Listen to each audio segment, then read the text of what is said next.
Welcome to Scaling Up, the podcast for water treaters by water treaters, where we're scaling up on knowledge so we don't scale up our systems. Hello, Scaling Up Nation. Trace Blackmore here, your host for Scaling Up H2O. And this is another Pinks and Blues episode where I am answering questions based on what the listeners have asked for. And I have themed this episode like I have done some others. I've received a lot of questions based on this particular topic, so we're just going to talk about this topic. Now, all these questions stem around the proper way to calibrate your equipment, and specifically either the pH or an ORP probe or conductivity. There's a lot of misinformation out there about the right way to calibrate and when you need to replace your conductivity meter or your probes or whatever that may be. And I think a lot of that has to do with how us, the water treater, truly take care of our equipment. So when we talk about conductivity probes or pH probes or ORP probes, typically we're talking about a handheld meter that we're using out in the field, but it could also be on the controller itself, on the device that's hanging on the wall that's delivering our program day after day. You know, these probes are meant to fail eventually. Now, conductivity probes are a little bit more durable than pH and ORP probes and the PTSA probes that so many people are using now. But you have to understand the way that many of these probes are built. They have a very specific shelf life, and as soon as they are built, they are starting to die. It's just the nature of the beast. So don't think if you've purchased one of these probes, you're done and you never have to purchase it again. Folks, it's just how they are. You will have to replace these probes. Now, how often you do that, I truly believe is based on how well you take care of these probes. So let's get into how to properly calibrate some of these probes. So what I'm doing now, I'm actually looking at my 6P Myronell meter, and you can also substitute this for the controller that you might be having some issues with, or another handheld meter that you have in your test kit. It's very important that you know what the battery voltage is. Now, I say that you don't really necessarily have to get a multimeter out and read the voltage, but many of us don't understand what's happening inside that meter. And what happens, for example, the 6P has a 9-volt battery in it, but it doesn't use 9 volts. It actually stages that down to somewhere around 6 volts. So that battery is fine until it reaches 6 volts, and then it gives you the low battery alarm. Folks, if you're seeing the low battery alarm, it's very possible that you do not have enough voltage going through that meter to make sure you're getting an adequate response to it. 9 times out of 10, when people have probes that aren't holding consistently, their battery hasn't been replaced like it should. What we do here at Blackmore Enterprises is we replace our batteries on a regular basis, not when the meter says that they're getting that low battery light. And that just ensures that we've got a nice fresh battery in there so we have plenty of voltage and we don't have to worry about that issue. So I know many of you out there are thinking, when was the last time I changed the batteries in my meter? If that is you, go ahead and spend a few bucks and change the batteries in your meter. I would also write down when it was that you changed those batteries. And if you have not changed them in a 6-month period, I would go ahead and change them again. Depending on how much you're using that meter, that might be too little, but it's not too much. I would say you want fresh batteries in that meter at least twice a year. So after you've changed the battery, now you have to make sure that the meter is clean.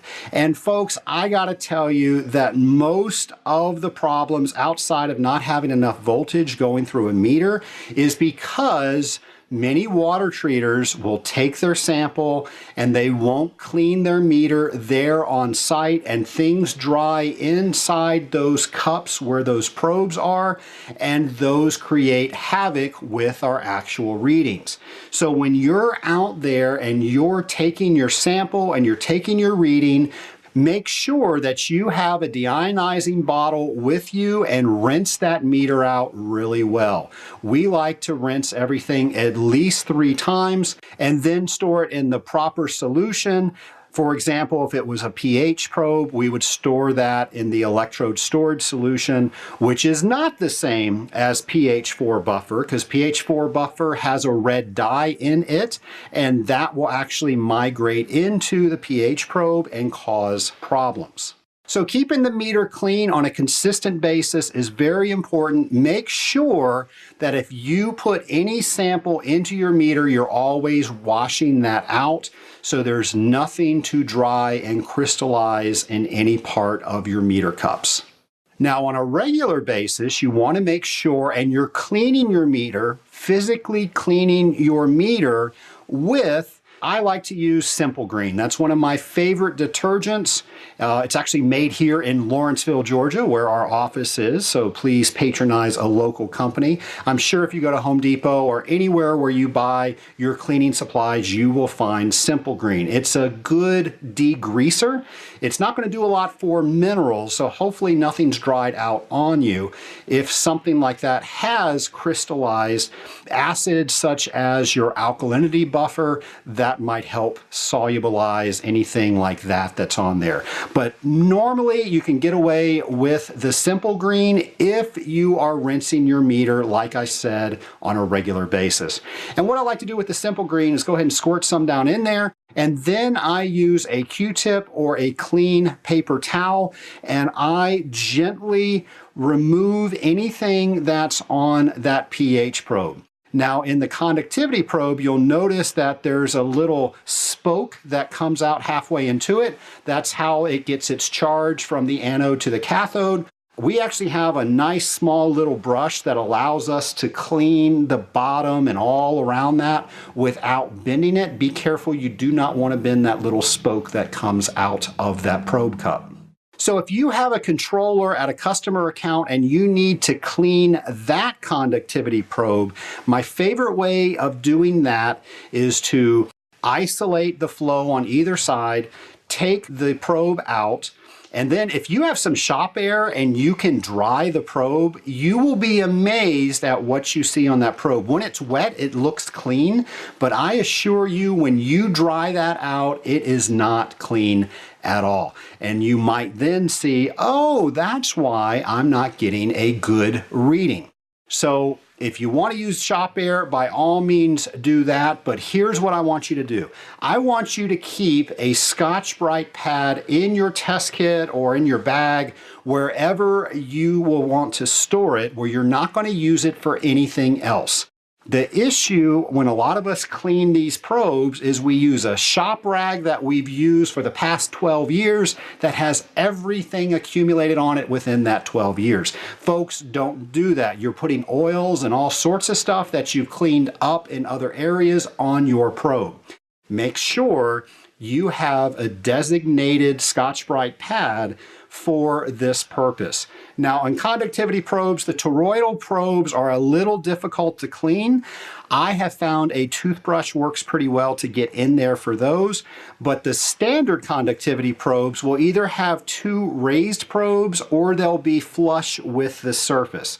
You can use the Scotch-Brite on either one of these, and with the raised probe, what you're going to do is put a drop of alkalinity titrant on both of the electrodes, and then you're going to use your Scotch-Brite pad and you're going to clean on the top and all around the sides of each of those. You want to make sure you're using a different spot on each one of the electrodes because they're charged differently and they could attract each other. Once you're done doing that, go ahead and use your deionizing bottle and rinse it off really well, and then put a couple of extra drops on both of the probes, so that way if you got anything on there during the cleaning process, that will get that off. And again, that's the alkalinity titrant. Now, if the probes are flush to the surface, when you're swiping back and forth, you don't want to put one probe onto the other because, again, the opposites attract. So what you want to do, you want to do an up and down fashion where you're not overcrossing each of the probes. I hope that makes sense. I'm trying to make visual motions, but that's really hard to come through on the podcast. Again, once you're done with that, go ahead and follow that up with your DI water and then put a little bit more acid on each one of the probes and then rinse that off with DI water. That then leaves you with a very clean probe. Now, if you calibrate a probe and you did not clean it, folks, you did not calibrate that probe.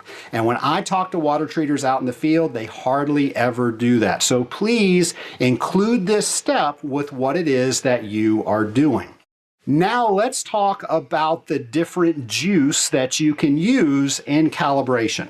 Well, depending on the meter, it's going to ask you if you want a 2-point or a 3-point calibration. Some will, some won't.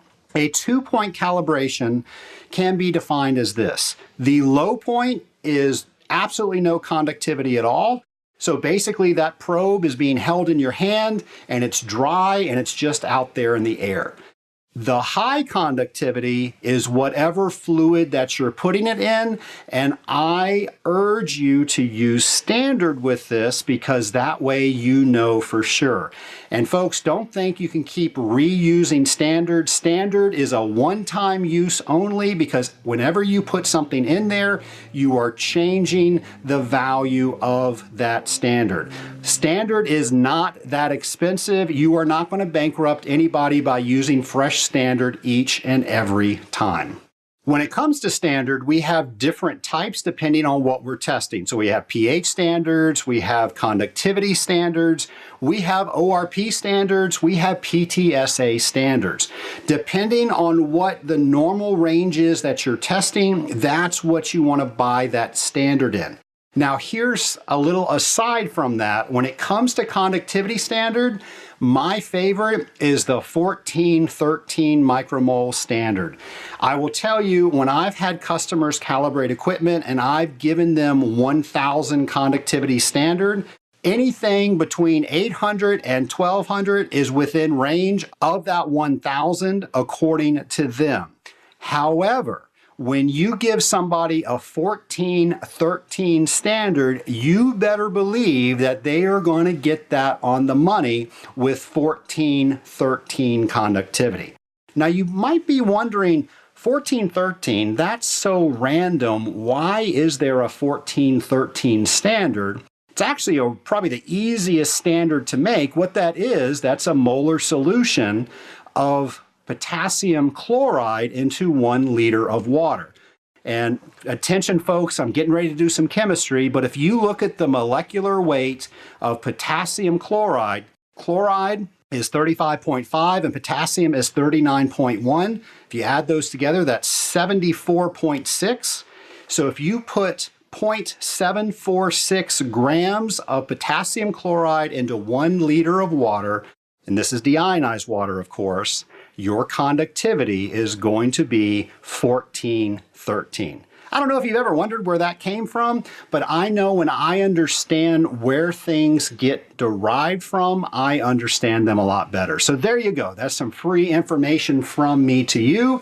And then, of course, with pH standards, folks, there are pH standards for just about every pH you want out there, but the most common ones are pH 7, pH 4, and pH 10. But again, before you use any of these, you want to make sure that your batteries are good, your power source is good, and that everything is clean. If you did not do that, don't worry about calibrating. Worry about changing your batteries and cleaning the meter, because there's a film that will occur and you're not getting a true reading like you think. You're getting the reading of whatever standard you have going through that film.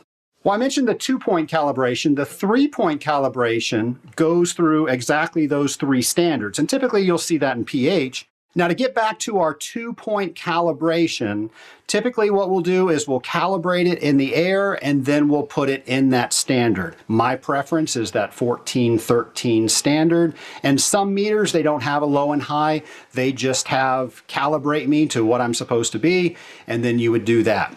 A little tip is instead of immediately hitting the calibration button, once you zero that in on whatever that standard number is, let it sit there for a couple of seconds and just make sure that it is reading what you think, and then when it's holding steady, then go ahead and press that calibration button. On pH, a lot of times we'll have a 2-point or a 3-point calibration, and what that is typically we're using 7 standard and then a 4 or a 10 standard. That's with the 2-point. With the 3-point, we're using all. Again, after you have a nice clean probe, your battery is changed out, you're going to go ahead and most meters start with 7. Again, you don't want to keep reusing standard. This is brand new standard every time you use it. And you're going to put that 7 in there and you're going to calibrate the meter to 7. Then a lot of meters will tell you to put 4 in, or they'll tell you to put 10 in, or some will just know if you're putting 4 or 10 in. So I like to test the last solution on what I am normally going to test. So in cooling tower water, it's normally in the 8s. So I'll normally end with 10. I don't know if that's right or wrong. That's just how I do it. So I'll put the 7 in. I'll make sure that that's holding for a couple of seconds. I'll then hit calibrate. I will then hit the 4 standard, pour that in there. And by the way, you want to make sure that you rinse the old standard out well. If I just pour the 7 out and then I fill my cup up with 4, I do not have 4 in that cup. I have 4 with 7 residual left over. So I actually triple rinse my cup with that 4 standard. Then on the 4th fill, I know I'm getting a good 4 pH reading. I let that stabilize. I then hit the button, and then I do the same thing, triple rinsing with the 10. And then on the 4th fill, I will then get my pH reading for 10 and I'll calibrate it. And the meter should have a nice, stable calibration at that point. Now let's talk about what happens when you calibrate a meter or a controller. And by the way, you're going to do the exact same thing with a controller that I just mentioned for the handheld meter.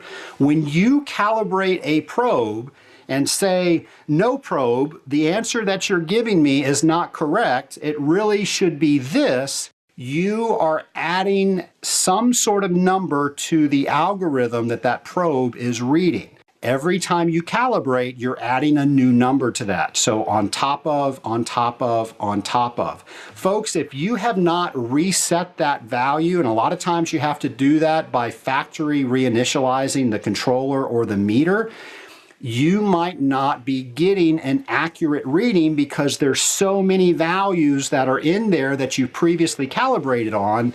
You're not getting the reading that you think, and your meter is just off because there's so many equations in there. Now, something that's very important, that if you ever change your probe out, whether it's a controller, whether it's a handheld meter, you have to set that back to 0 because those old numbers were based on your old probe. And again, even if it's the same probe and you haven't done that in a while, it's not a bad idea to go ahead and start from scratch, because now you know that that calibration is based on the base reading of that probe.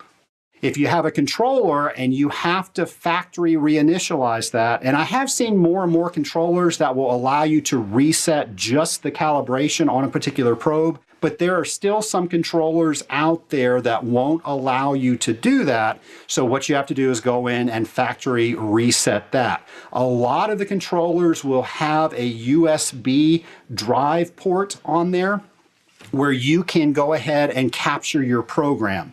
So that way you don't have to reprogram everything. If you don't have that, we'll go ahead before you factory reinitialize it, take a legal pad or whatever you're using to take notes, and make notes of what all of your items are in the entire controller programming so you can program that back in. I know that's a lot of work, but you really don't know what that probe is reading until you do that. Folks, it's really important whenever you're handling the probe, these things are made out of glass or a very thin piece of metal. You have to make sure that you don't damage those in cleaning. I've seen many people shove a paper towel down a reservoir or a cup where the probe is, and they've bent things, and then things never work right. So please be careful when you're doing this process. And like I said before, if you keep your equipment clean, you will get so much better results from that equipment. And folks, I gotta let you know, I've said this on other shows, but you are only as good as the equipment that you are using, and your equipment is only as good as the person that is using that piece of equipment. So if you have not gotten out the OEM, the original equipment manual for your particular piece of equipment, please go online and download that and see what they say about calibrating. See what they say about troubleshooting, and that's going to get you more in the know about what's going on each and every time you calibrate your equipment.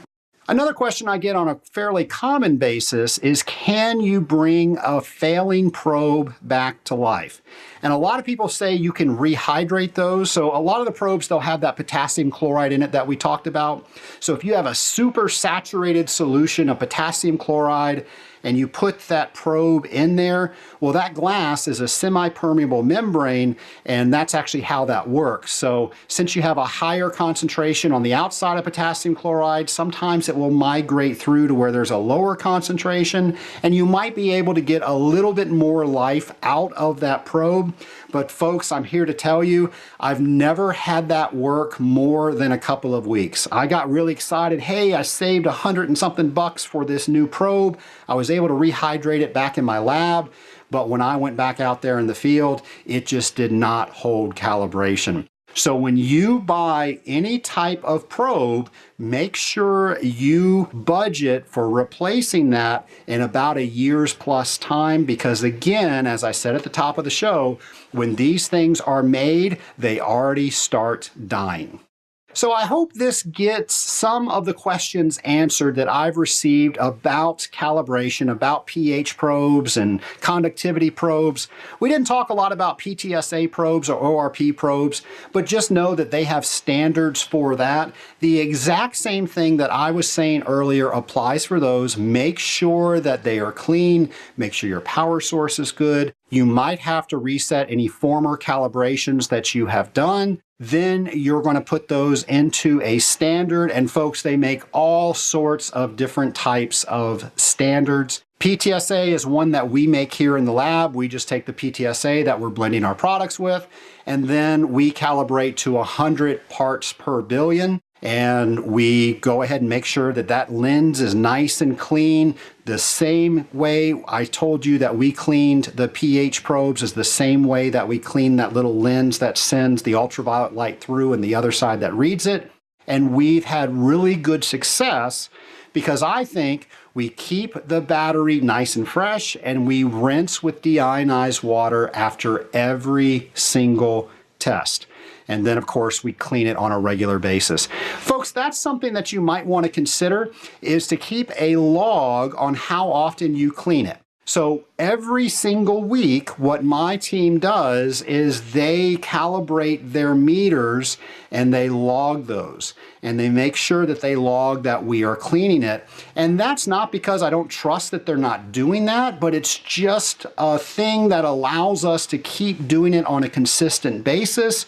And then we can see if a probe is actually getting out of calibration. So it's not quite time to change it, but we can see we need to get another probe in here because this one's going to need to be changed soon. And folks, that being said, you don't want to stock pH probes or ORP probes, things that have that glass cell, because again, they're going to die on the shelf. So you want to order those when you need those. And then of course you might not have time to go and order those. So maybe you want to keep one on the shelf, but I don't like to do that. I like to order them as fresh as possible because they have a very limited shelf life. So folks, something you might want to consider is that log that just makes sure that you're doing something on a regular basis. And you can do that with all of your tests. Something that I really like to do here at Blackmore Enterprises is I will make a known concentration of something up in my lab, and then I'll have everybody out on our team come in and they will run those tests. Mathematically, I know what they should get, but now we're going to see what they get in their test kit. And if it's off, normally it's not a procedural issue, but sometimes it is, and then we can educate based on that. But normally it's because maybe one of the dropper tips is clogged up. Maybe there is a malfunction with their digital titrator. Because we have a procedure like that, we are able to isolate issues before they become an issue.